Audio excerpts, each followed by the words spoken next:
As you've undoubtedly seen in my previous video, the snowy owl would not come to us, so we got up early and went to see it.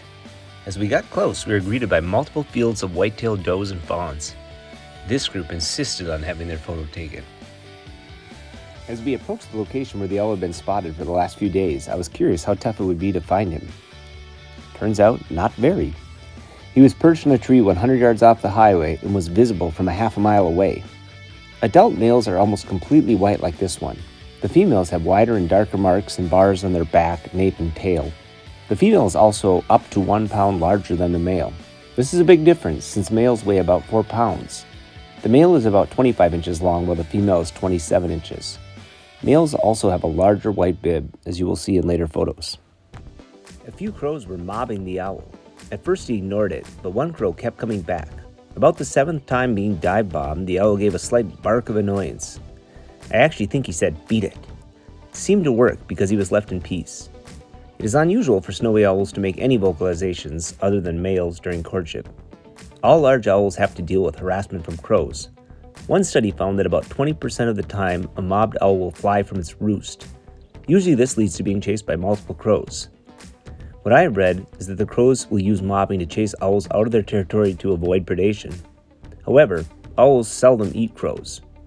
Crows are so intelligent and so badly in need of entertainment that I believe they do this mobbing activity for sport. A light snow was falling as the sun was coming up. When we first got out of the car, I could see voles running through the grass down into the ditch. There was only one person there. He said the owl had been hunting earlier in the pre-dawn. Usually snowy owls hunt by daylight. They have no choice in summer Arctic where it's light until midnight. Snowy owls are nomadic and will move frequently to different hunting grounds in the winter. I have noticed them posted in Minnesota in January through March, usually after a cold snap. If the lemming population plummets, many birds will move south in the coldest part of winter. These mass movements are called eruptions. In 2013 and 14, there were snowy owls spotted in 60 of Minnesota's 87 counties. This year, there has been about 4 spotted in Minnesota. In past years, it seems that they stay in the same area for a few days, but it's unusual for them to stick around for a week as this one has. It's also unusual for them to perch in trees. They like an elevated spot for hunting, but in the past I've always seen them on the ground. Owls have such sensitive hearing that they can detect prey several inches under the snow, but when a train blasted by just across the highway, he seemed completely unfazed. Another Arctic hunter that loves lemmings is the rough-legged hawk. This was the first of about a dozen we've seen. They are easy to spot with the long tail and the white band at the base. We moved on to some feeders where we've seen lots of Canada jays, redpolls, and pine siskins.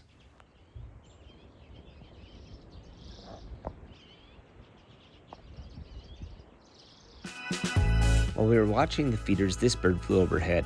Sometimes juvenile bald eagles are mistaken for golden eagles. A bald eagle's beak is disproportionately large compared to its head, like this one.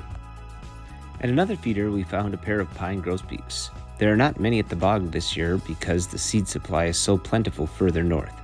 They love these black oil sunflower seeds. Oftentimes you can see them on the side of the road actually eating dirt. They use that for grit to grind these seeds up in their gizzard. I think they also like to get some of the salt from the road. After snapping a quick photo of this bald eagle, we went to look for the black-billed magpie. In the winter, magpie can form loose flocks, even establishing a dominance hierarchy. A more dominant bird can steal food from its subordinates. Magpie will actually make caches of food and then hide them if another magpie sees where their food is located. We waited for yet another train. These trains haul many cars full of birds to the bog each day. Not really. It's probably coal, as it was headed towards the Virginia power plant. The snowy owl was still on the exact same perch where we had left it hours before. They do not particularly like hunting in the wind, so it was content to just sit there and catch some sunlight. They've been known to survive in temperatures up to 80 below zero because they are one of the most well-insulated birds. They even have feathers on their legs and feet. All those feathers make them by far the heaviest owl. Here you can see the white bib that was mentioned earlier. Another rough-legged hawk, this one in the white morph. It was hunting voles, facing into the wind. It was actually able to keep itself perfectly stationary, hovering over a field by just occasionally flapping its wings into the wind.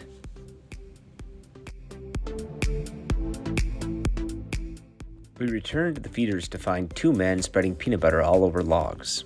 We were told that as soon as the peanut butter was put out, within 10 minutes the pine marten would show up.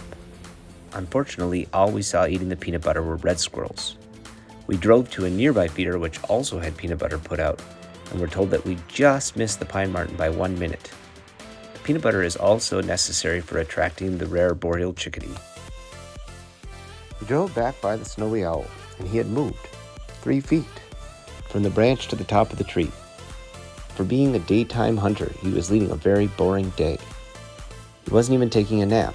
Every time I looked, his yellow eyes were peering down. With nothing new to see, we headed back to the pine grosbeaks. The sun was now out, shining on a Canada jay. Soon, the grosbeaks returned and started eating the seeds again. Pine and evening grosbeaks are part of the finch family, where blue and rose-breasted grosbeaks are part of the cardinal family. The pine grosbeak is often thought of as absurdly tame because it would prefer to freeze over fly when approached. Sometimes this means that you could walk right by it when it's hanging out in a coniferous forest. Growing up, I had never seen a wild turkey in northern Minnesota. The DNR actually released about 5,000 turkeys in Minnesota, and the population has now grown to over 70,000, moving further and further north. I was shocked to find out that turkeys can fly up to 55 miles an hour, considering that they never fly more than 100 yards at a time. Meanwhile, the snowy owl, which tops out at 40 miles per hour, when it leaves the Arctic tundra and decides to fly south for the winter, will average a migration of 600 miles. With some birds flying much further, up to 3,000 miles, stopping at places like Hawaii or Bermuda. Today, it flew a quarter mile south when it finally left its perch and decided to sit on the ground and do nothing. But I can't blame them, because snowy owls even have a resting heart rate of 200 beats per minute. Before we left, it was time to go see the much more exciting northern hawk owl, who was sitting on a fence post very close to the road. This hawk owl has been at the same location for most of the winter. Every afternoon it comes out to hunt and have its photo taken. Since it's the only one that I've ever met, it got me wondering, how many hawk owls are there in North America? Turns out, about 60,000. This owl is less upright in posture than other owls. Its size is between a robin and a crow.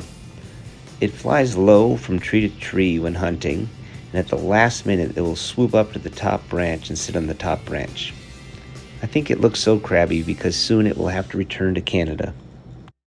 For just $300, you can purchase this Hogwarts icon set, complete with Harry Potter's pet snowy owl Hedwig, who was portrayed as a female, but by the all-white coloring you now know is actually a male. Or you could go see a real snowy owl for yourself next time he's in your neighborhood, or 3 hours away.